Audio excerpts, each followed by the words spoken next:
In a world where more than half of adults report feeling significant stress about the need to constantly prove themselves in relationships, it's time to shed light on this pervasive issue.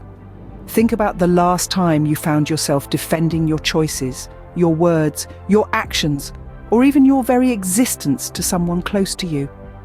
It's draining, isn't it?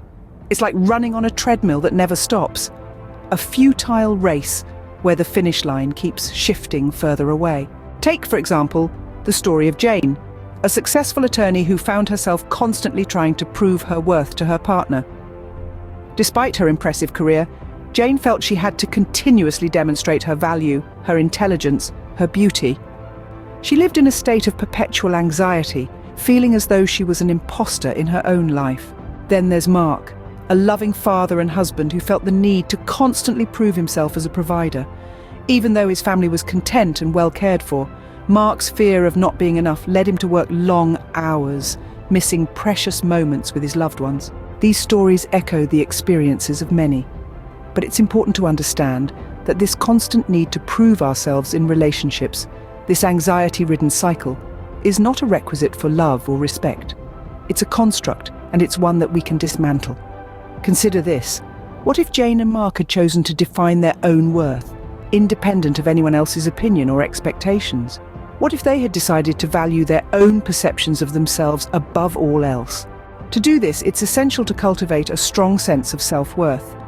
This starts by recognizing our inherent value as individuals. We are not commodities to be evaluated and judged. We are human beings deserving of respect and love just as we are. Next, it's crucial to set boundaries.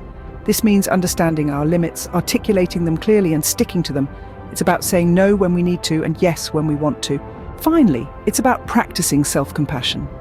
This involves forgiving ourselves for our perceived shortcomings and understanding that we are works in progress. It's about celebrating our successes, however small they may seem, and learning from our mistakes without berating ourselves. Living free from the need to constantly prove ourselves in relationships is not a destination but a journey. It's a journey that Jane and Mark, and indeed all of us, can embark on today. Imagine waking up one day and not feeling the need to validate your existence to anyone. Imagine going about your day, confident in your worth, free from the anxiety of having to prove yourself. That day can be today. So give these strategies a try. Recognize your worth, set your boundaries, practice self-compassion. Make the conscious choice to step off that relentless treadmill. You owe it to yourself to live free from the constant need to prove your worth. After all, you are enough, just as you are,